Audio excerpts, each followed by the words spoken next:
Habit's a damn funny thing. That's what I was thinking as I saw my fellows arriving in the early dawn light.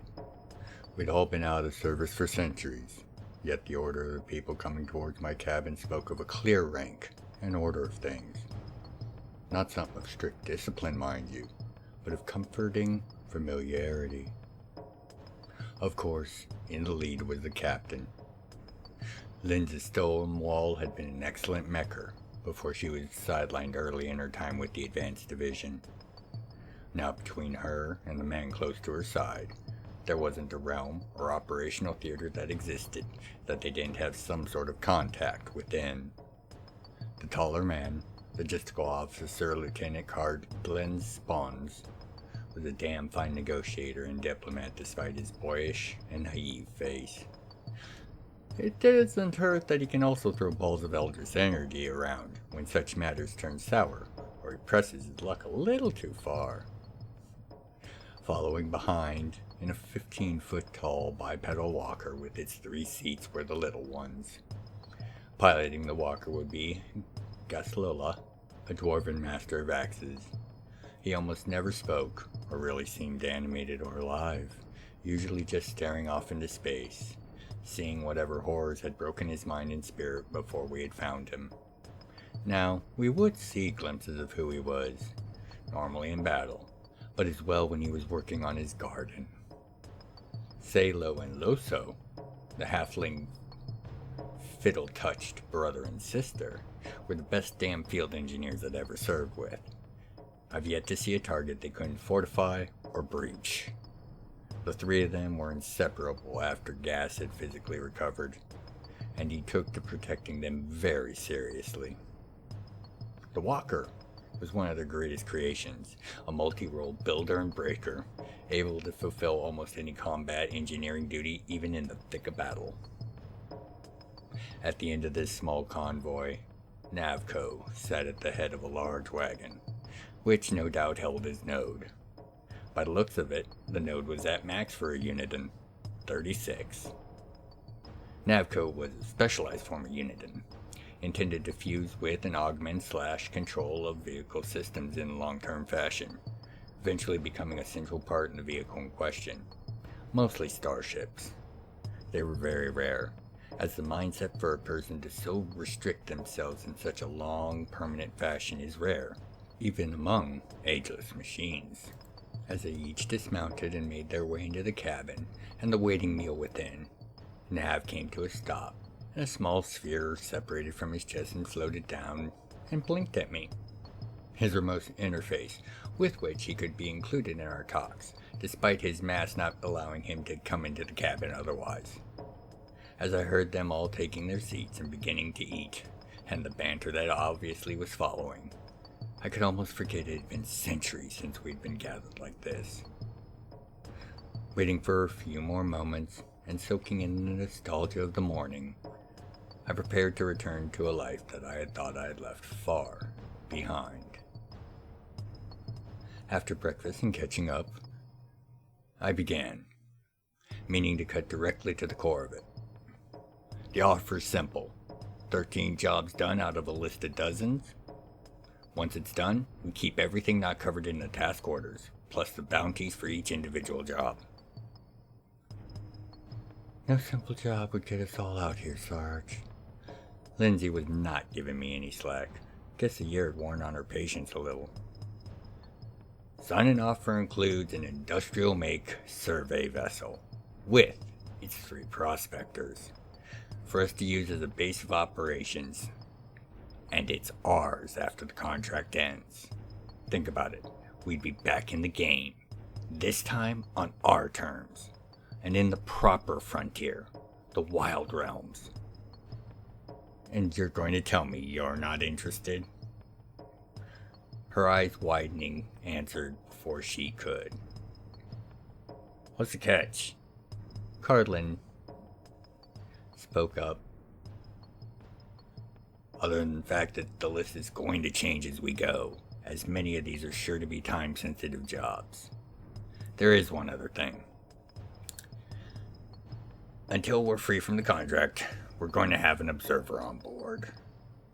The sighs that issued forth was, if anything, far less than I had expected. They must be itching to get back. It'll just be like the major we had till Huron 4. That memory still cut hard.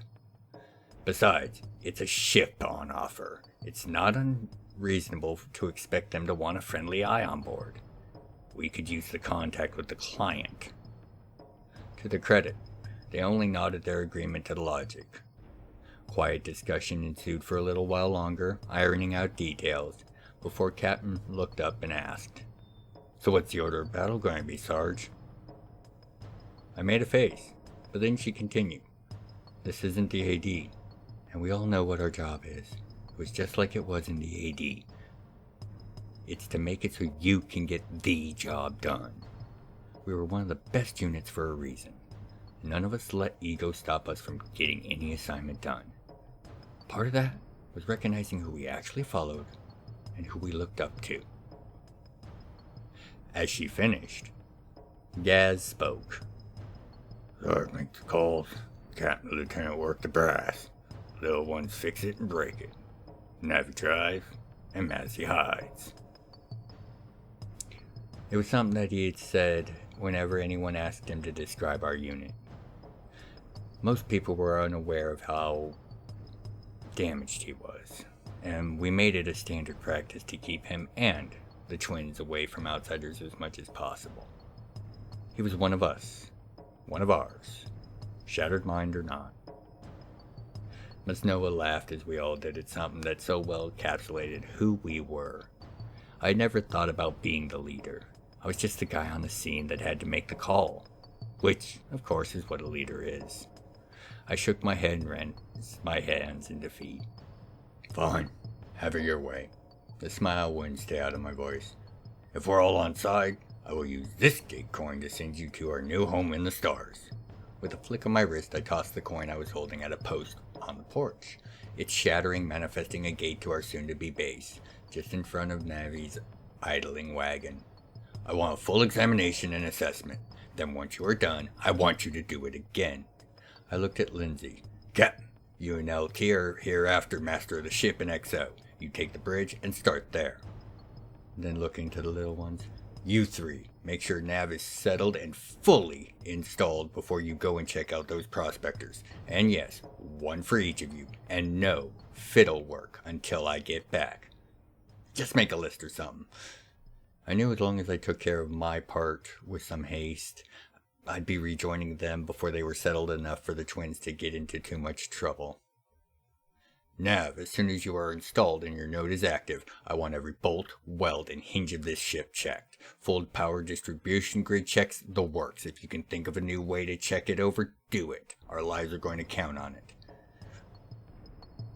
I added as an afterthought, "Expect hidden subsystems. As I think I've pointed out, there's a good chunk of coin behind this. The vessel may already have upgrades, and I don't want any surprises."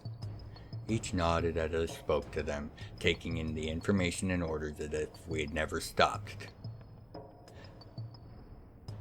"Speaking of surprises, where are you going?" "To collect our observer." Masnoa asked the question that was left in the air, the one they were all wondering. "Yep, second gate coin," holding it up. "Like I said, these guys are spending very heavily." I tossed this one at the wall. "I'll meet you at the ship as soon as the final negotiations are finished. I expect a basic report by the time we arrive. By the way, that's your job, Mazzy. You keep them in line and on task until I get back." I realized that everyone was basically sitting straight up and at attention. Sometime between the end of the meal and now, we had all returned to habits that were ages older than they had gone unused. "Now, by the family, get it done. Dismissed." "By the family," was the call in return. As one, they got up and made their way to and through the gate in an orderly yet excited manner. And as I turned to walk through the gate I had created for myself, I smiled. Habits are funny things. Damn funny. By the 9 and 4. Welcome to the library. Today we take a look at the various means and methods that the people of the realms utilize to travel from realm to realm in this modern age of stars. As I am sure we are all familiar with by now, these entries, as always my perceptive patrons, are just an introduction, with future entries to come in the future. Now let us begin with the least used, yet flashiest and most familiar to most in the realms, that of magic. There are a variety of spells to travel from one place to another within a realm or world. But when it comes to crossing the vast distances between worlds, or even from a planet to one of its moons, the options narrow down to those effects that are either prepared well in advance, or backed by vast amounts of power and skill. The most common of these methods is the use of gate magics, in which at least one end of this magic is set to a fixed arch or doorway, with the other one either set to a similar passage or to a consumable item that could be deployed within an acceptable range of the destination. These gate coins have a limited range due to the power needed to safely create a link over what could be light years. The most common of them are functional within a solar system, with the most powerful, rare, and expensive being able to reach across known space. There's many variants to the magical method of intersystem travel, as there are races that have made the attempt, with one-time translocations as well as portals and every other imaginable form of transit used. However, the skill and power to do so is a very limiting factor within it. Still smiling, I felt that slight shift as I crossed the line of the portal and entered into the room beyond. The difference in temperature, the scent of the air. For many, this is why crossing a gate or portal would elicit a shiver or a tingle. Despite knowing all this, I still shivered. It was a fair bit cooler in here. The room I had entered was of moderate size, but lavish in decor. Fine stone tables, inlaid with high-tech crisp consoles. On one of these was an envelope with Sarge written in blocky letters. Opening it and looking within, I grinned and pulled out a reservation to Colores. Excellent! I was in Polaron, and getting to swing by the best bar in the city on the clock. Old habits returning again, I headed out to the street, checking the roofs as I walked, seeing the various roof runners and other messengers and ne'er-do-wells as well running along the ledges. I took a direct route to Colore's bar, but I still took my time to take in the city. I haven't been here since before I left the service, and while there were many changes, the city, in all meaningful ways, was no different than the last time I was here. By the time I was walking into the front door of the bar, memories of long past had made their presence known, and had been banished as I now focused on the duty before me.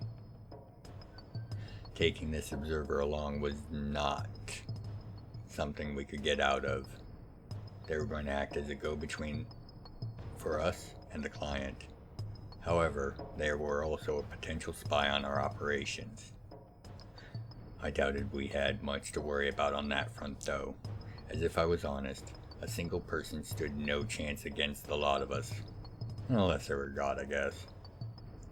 I figured this observer would be some sort of noble's child, there to live on the edge of danger, out in the wildlands, but safe in the care of an elite combat team. One that prided itself on its lack of non-com collateral damage. We were damn proud of that. Anton? The deep address snapped me from my thoughts as I looked at the speaker and handed him my reservation. The supremacist took the paper with a slight smile as I responded. Still working the door, even after all this time. How many bets do you keep losing? Ignoring the barb, it's only been, 3, 4 centuries? His eyes glanced at the reservation, then back to me. Long time since you retired. Are you back in the game?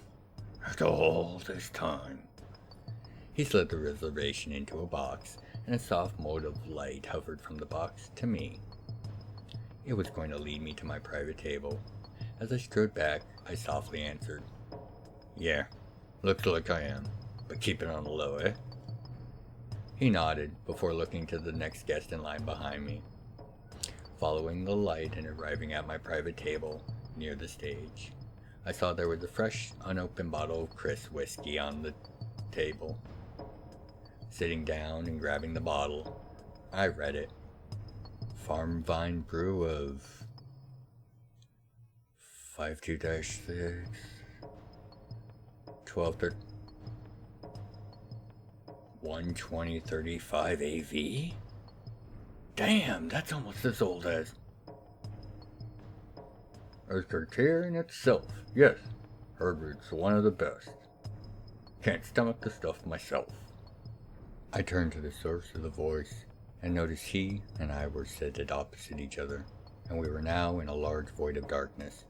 Just the table, our chairs, and an indistinct floor on which they sat. When one gets a private table at Calore's, it is private. The man was a dwarf in some sort of jacket and robe, which looked like some sort of New Earth fashion. Looked like his arm was missing, only a nub at the shoulder. It's when I noticed his eyes were very patient, as if he had seen a million people do this exact thing. When I was done, he spoke again. Master Sergeant Hahn, formerly of the Criterion House Advanced Division, known as the de facto leader of Mobile Action Detachment, Larnus Axis Dion Silius. I nodded. I wasn't quite able to keep the surprise off my face of him knowing my unit designation. That had to take some pull, as the AD was one of the most clandestine outfits in the service. He continued on. My formal address is that of Sir Rupta. I began to nod, only to see a fire flare in his eyes for a flash. However, I hate it, and I always have. Call me Nada. He split a wide smile and we got to business, discussing duties, expectations, and other such matters that a long-term operation was going to require. He was a contractor himself, hired as a neutral go-between for us and the client. Another layer of obfuscation, typical for work in the Wild Realms. But I would guess he was being paid just as well as we were. With how flexible he seemed to be on matters of my authority and what we expected of him. In less than 30 minutes we had sorted things, and we were now leaving the bar. I was still carrying the unopened bottle. We made for the nearest coghouse, as we would be using that to get to the dock where our ship and the rest of the team were. Nada had already made the arrangements for our passage to the dock where the ship was moored, and we were soon standing in front of a moderate archway, made of a gray dark metal, and a skin of silver energy that flowed across it. Nada reached over and played with the controls, causing the archway to flash, showing a blue-gray space beyond. As we stepped through, we were shifted at incredible speeds to the dockyard. Normally, cog space was traveled in some sort of vehicle, but for short hops, the sensations were all the danger one would face.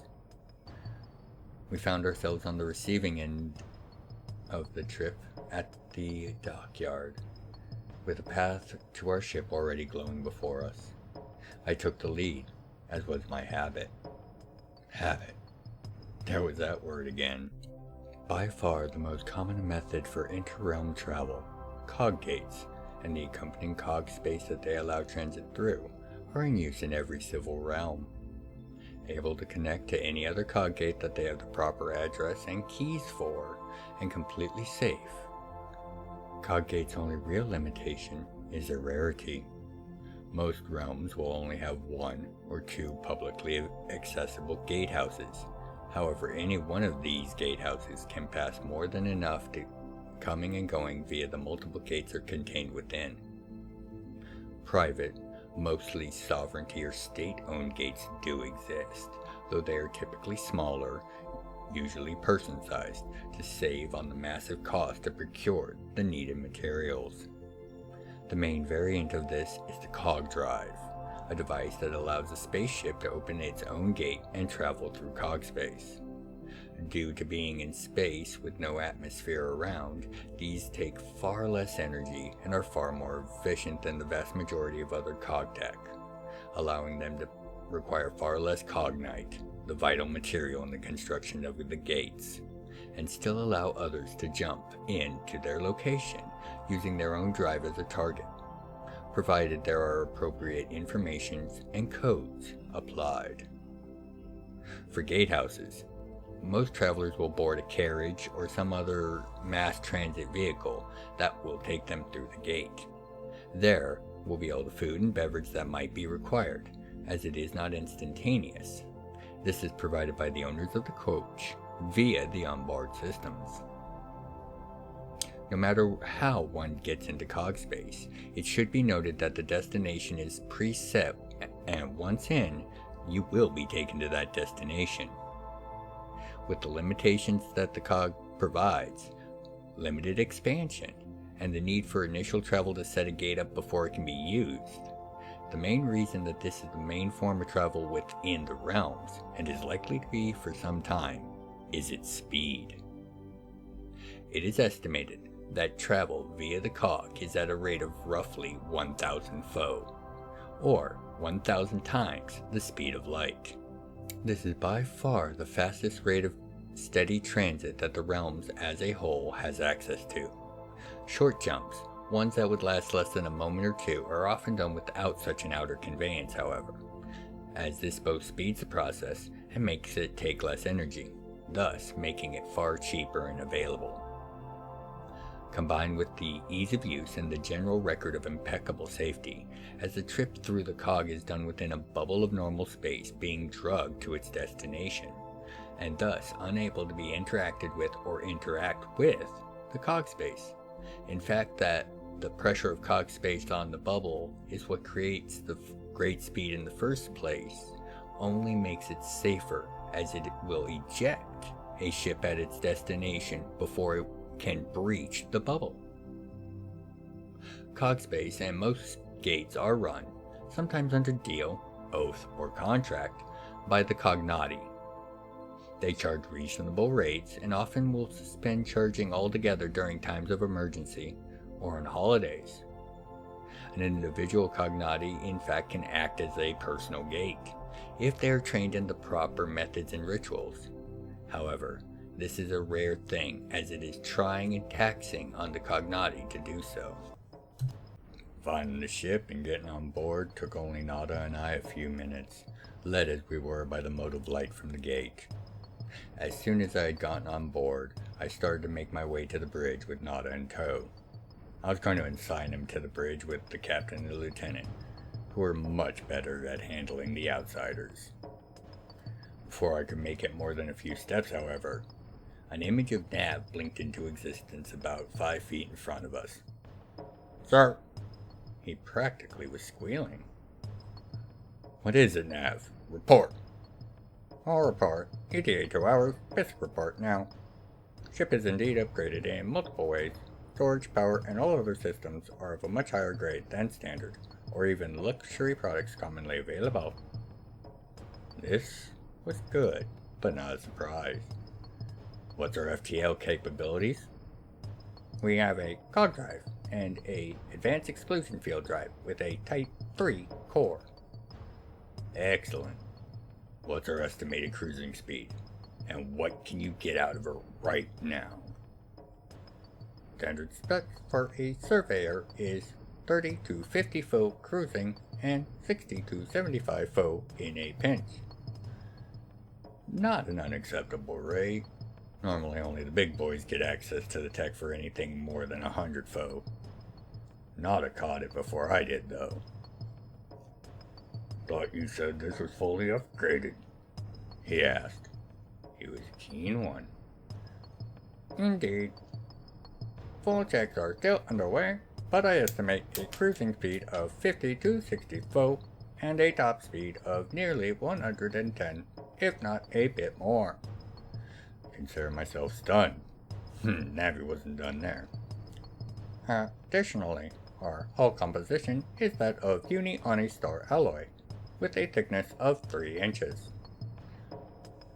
My brain just stopped processing the implications of that, as well as the very large number that my mind tried to produce when calculating the cost of just a foot of this hull. Nada just whistled low. Then what's our emission ratings? At rest, -4 to -3.85. At cruising speeds, -2 to -1.59. Estimate positive signal transmission at 68 FO. Still negative at that kind of speed would only be due to the massive absorption qualities that this hull would have. Speedy and sneaky. Someone knew what they were doing when they had this ship built. Almost like it was for us. I'll be taking the foreman's office and control center. That's where you can give me your report. After I get our friend here settled on the bridge, of course, that is. What's the status of the little ones and the prospectors? Upgraded as well. Estimate cruise speed of 25 to 30, with a top near 50. As with greater ship, they also have upgraded sensors, shield generators, and hull. Full checks will also be done within 2 hours and be in my report. Little ones are busy going over internals of them. I have their tools with me. Most of them, at least. I smiled. His habits of keeping the twins from fiddling with everything in sight were still strong with Nav. Ever since the day they tried to upgrade his humor protocols. Seeing his ship skyride over arranging combat, and the writing being extremely long jokes about the origins of our foes, and what they had in common with a digestive tract of a foul-9, was an experience I'd rather not have a third time. Twice was enough. Very good. Carry on. Sarge out. With that, the image of Nav dissolved, and we continued our way to the bridge. I guess we would have been ready to make way in a few more hours, after everyone had made their proper inspection of our new home. Then we would have to choose our first destination, and begin our new life doing what we had always done. As I entered the bridge, I reached out and tapped the plaque with the ship's name. IRV Nightrock. I tapped it 4 times. I'll call a blessing from the family. I had done it on every ship I've ever served on. I smiled. Just another habit.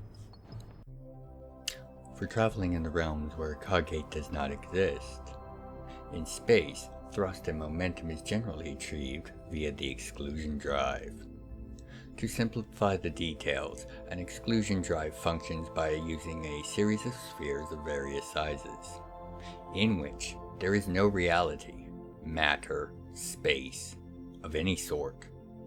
As nature and reality generally abhor such things, they exert a great yet subtle force in an attempt to fill the space. By combining this and the arrangement of the spheres, the drives can produce an amazing amount of thrust. In fact, these are the devices that kept the mighty sky cities of the Analar afloat, and can be reliably expected to get just short of the speed of light, and they currently find great use for in-system transit. Developed in the run-up to the Age of Stars by Verisar Skychild, the exclusion field takes this property and concept and uses a series of shields to create a second exclusionary area around the base core, contained within 2 other shields like layers in a sandwich.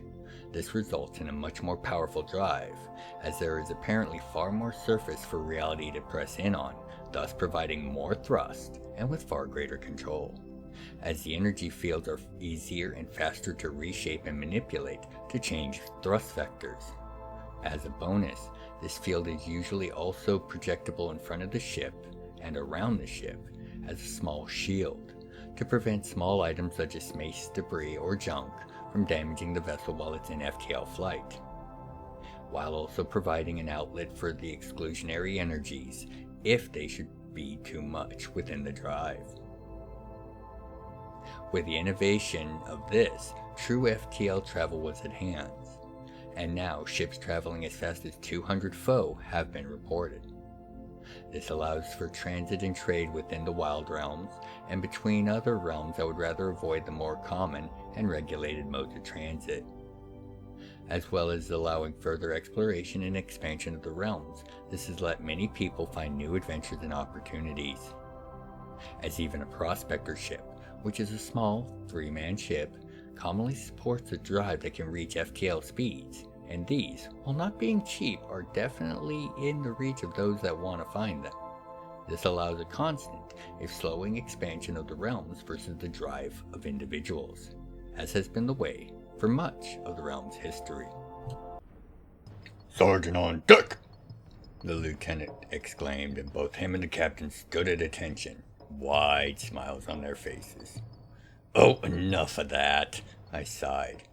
But when the smiles left, and they, if anything, stood straighter, I realized they were serious. Shit! I was really in charge. "Fine, at ease." Snickering, they went back to their duties. "This is Nada, our contact. I'm assigning him to the bridge. Put him to good use. Captain, what's her status?" "This ship is amazing. I haven't seen this level of sensors or equipment since the AD. Might be even better." That was high praise indeed. "Have you linked with Nav?" Captain shook her head. "You should. This hull is Uniani. Well, he'll have a full list of the other upgrades in a few hours." Both her and the lieutenant stopped cold, with Carlin staring with mouth agape. Uniani? His eyes took a look at the guest, then at me, and then he spoke. Sarge, are we dealing with an HOD set?" Nada raised an eyebrow, looking sideways at me, but did not comment. I also heard Masnoa walking up behind me stop instantly, and noisily. Well, shit, how to handle this? I laughed, and then I answered.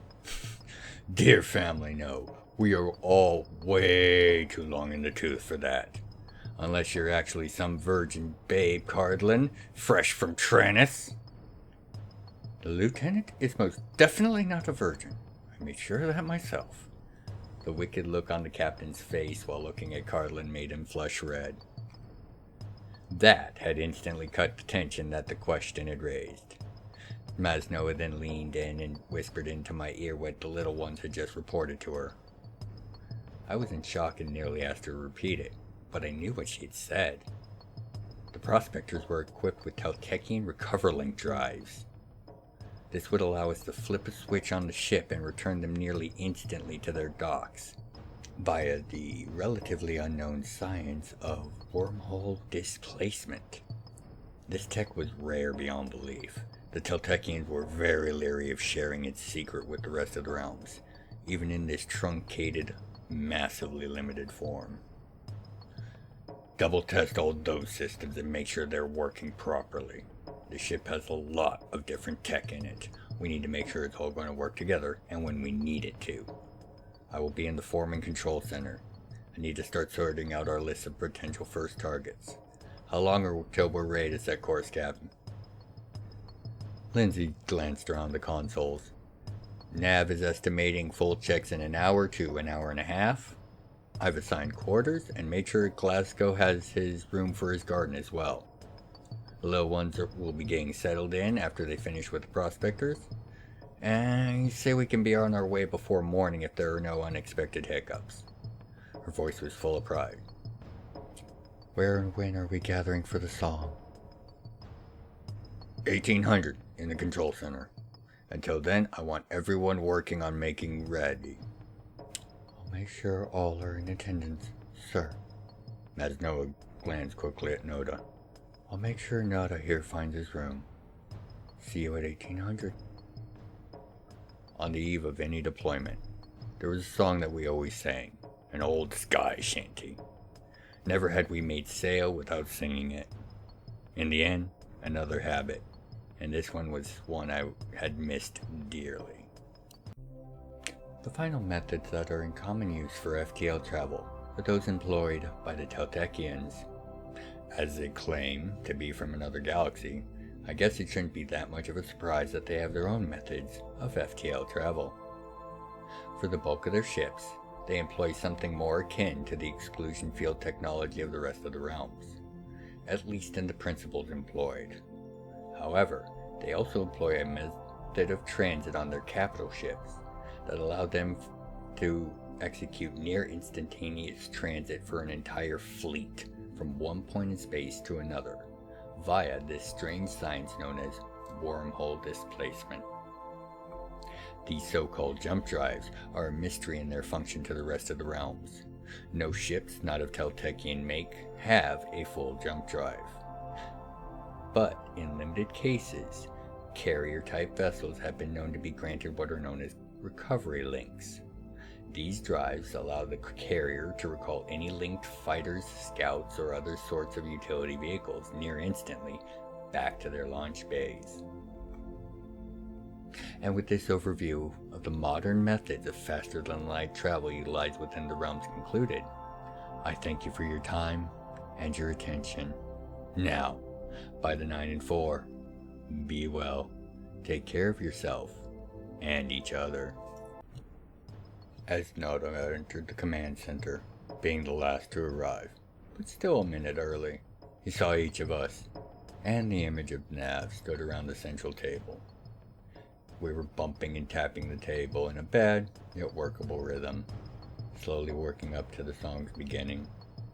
He was not one of us, had never seen this habit or even knew what it meant, but Nada stepped to the table between the lieutenant and Gaslow, and began to pound his fist on the table in time with us. I smiled. This one would do just fine.